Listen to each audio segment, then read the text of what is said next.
What's up YouTube fragrance family? I'm Tommy with Studio Sense. Welcome to another video review today. We're doing something a little bit different today. Admittedly, I don't give a lot of attention to niche houses, not because I don't love niche houses, I truly do.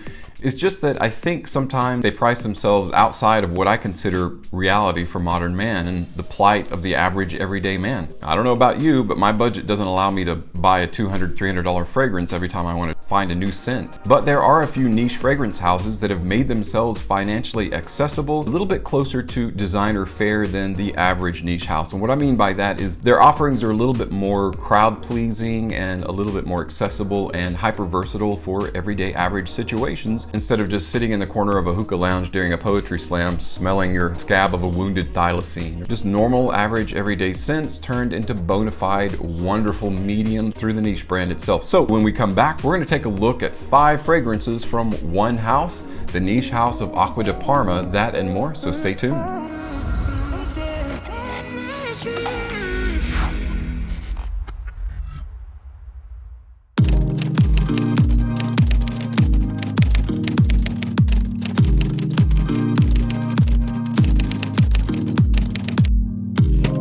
Welcome back everyone. So today I'm excited about focusing on a single niche house, Aqua di Parma, which to me is one of the better niche houses if you're just coming from only designer fare and you're moving into the territory of indie or niche fragrances. Aqua di Parma is a great segue or introduction into the world of niche fragrances, simply because their fragrances are of such good quality and they're pretty much overall massively pleasing to anyone who puts their nose to them. Aqua di Parma actually started out as a small factory in Parma, and in 1916 they created their very first fragrance called Colonia. They used Colonia to add a little bit of a scent to gentlemen's kerchiefs or handkerchiefs that they actually put in jackets or had in their pockets or whatever, and when they pulled them out they would smell that nice scent of Colonia instead of smelling mucus, I guess. Pretty gross. I never caught on to the whole handkerchief thing. I guess the idea of carrying around a snot rag smelling like Colonia is better than a snot rag smelling like snot. Anyway, flash forward, the house became a great success, but it declined financially over the years, but then it was reinvigorated by 3 gentlemen. Aqua di Parma even branched out successfully in aromatherapy, interior fragrances, and in the early 50s they gained in popularity due to movie stars actually saying that they loved Aqua di Parma, like Katharine Hepburn and others. Flash forward to today, Aqua di Parma is a hugely successful niche house that is wonderful. So if you've never purchased any fragrances from Aqua di Parma, here's a great start for you. We're going to be talking about 5 of their more popular fragrances. The very first fragrance we're going to feature from Aqua di Parma is one of my absolute favorites. It's from the Blue Mediterraneo line. It is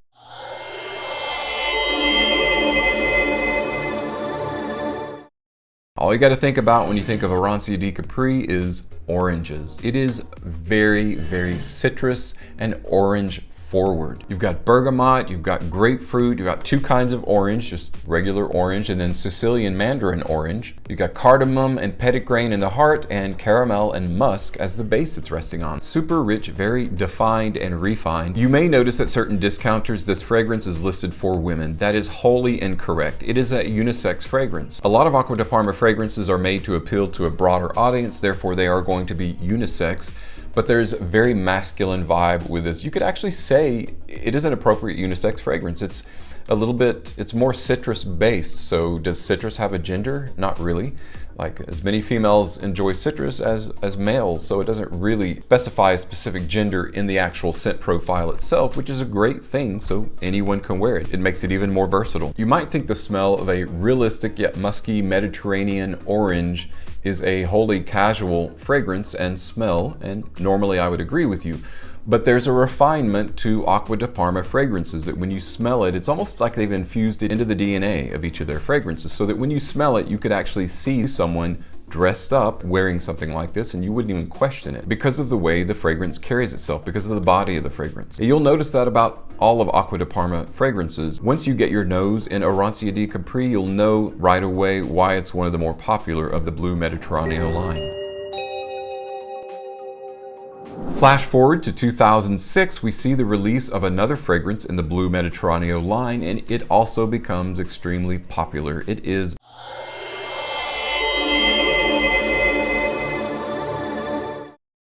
The primary component to this fragrance that has seen its success is Fico or fig, so it's a fig-based fragrance. You also have Italian lemon, Italian bergamot, and grapefruit in that open. Man, I wasn't a huge fan of fig. I thought, fig, whatever. It's kind of like dates, you know, when you were forced to try them as a kid and you immediately didn't like them because of that. Fig to me was similar, but the smell of fig is another story altogether. Slightly tropical Mediterranean feel, obviously being part of the Mediterranean line. Fico Di Amalfi has that infusion of jasmine, pink pepper, and that fig nectar straight in the center of this. So the heart of this fragrance is where the real party is. You've got benzoin, cedarwood, and even fig wood in the base to add to that whole fig overall theme. All of Aqua di Parma fragrances perform really well. The performance on Orionia D Capri and Fico Di Amalfi is great. It's going to be a little bit less on Fico Di Amalfi because it's not bright, as you know, bright of a citrus, but it's still excellent. You're going to get a good 6-7+ hours out of this fragrance, and it's just a great tropical scent. Our next scent was created by Michel Almaret in 2010.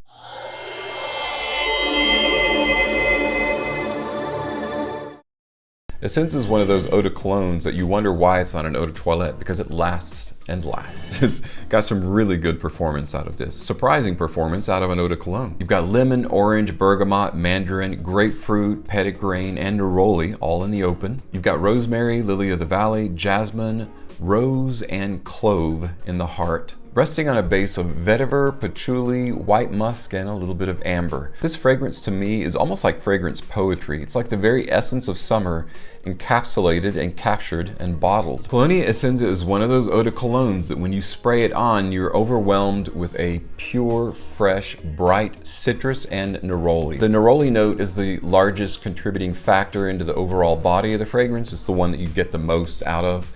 But it also is one of those fragrances, even as an eau de cologne, that is a stealth fragrance, meaning it sneaks up on you. Over time, it grows and grows until it kind of peaks a little bit in terms of the performance. And for those classic oversprayers out there, this is definitely one of those, as an eau de cologne, you don't have to worry about overspraying. Not gonna overstep any boundaries with this one. Our next Aqua di Parma recommendation is another Colonia fragrance.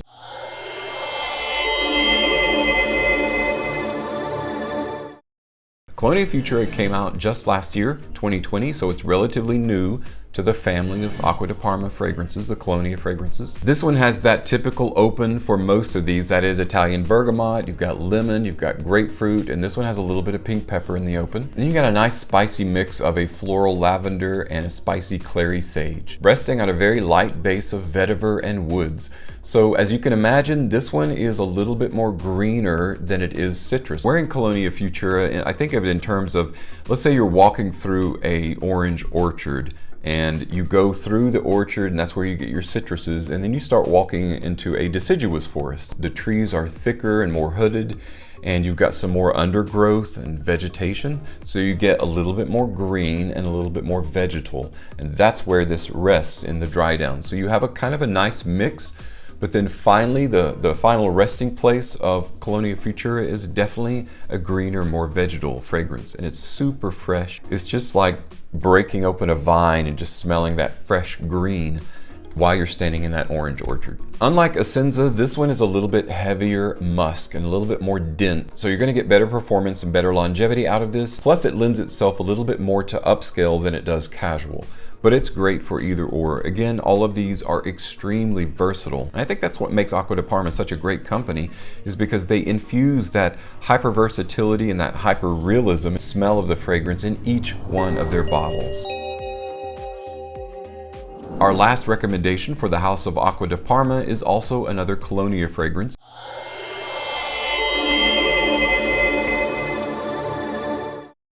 This Colonia Pure actually came from a trio of fragrances that was released as part of the Gent Scents set of recommended fragrances.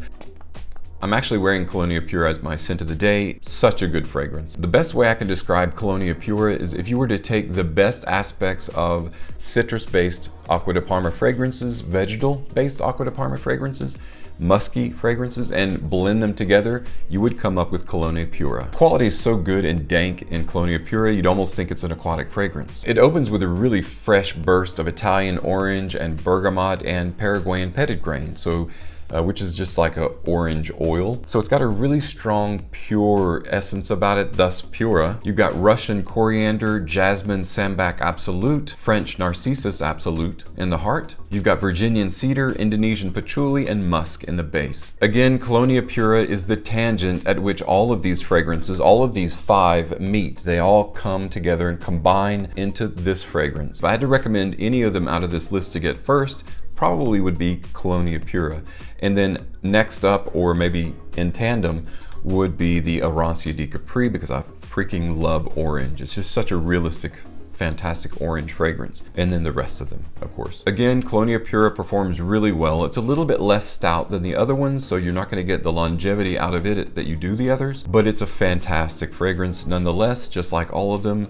Super versatile, is appropriate for any occasion, and of course the one thing that all of these have in common is they're perfect for spring and summer. They are pretty much wholly summertime fragrances because they're so fresh and evocative of nature, and they engender the best of what we love about the summer season. Well guys, that puts a wrap on my quick introduction and recommendation of the niche house of Aqua di Parma. My hope is that I've sparked a little bit of interest in this house and perhaps some of these fragrances that you might want to check them out and maybe get a discovery kit or sample them. As always, I'll leave some links in the description below so you can check these out yourself. Thanks so much for tuning in to today's video, and as always, thank you so much for your support on my channel. I'm Tommy with Studio Sense, and I'll see you tomorrow.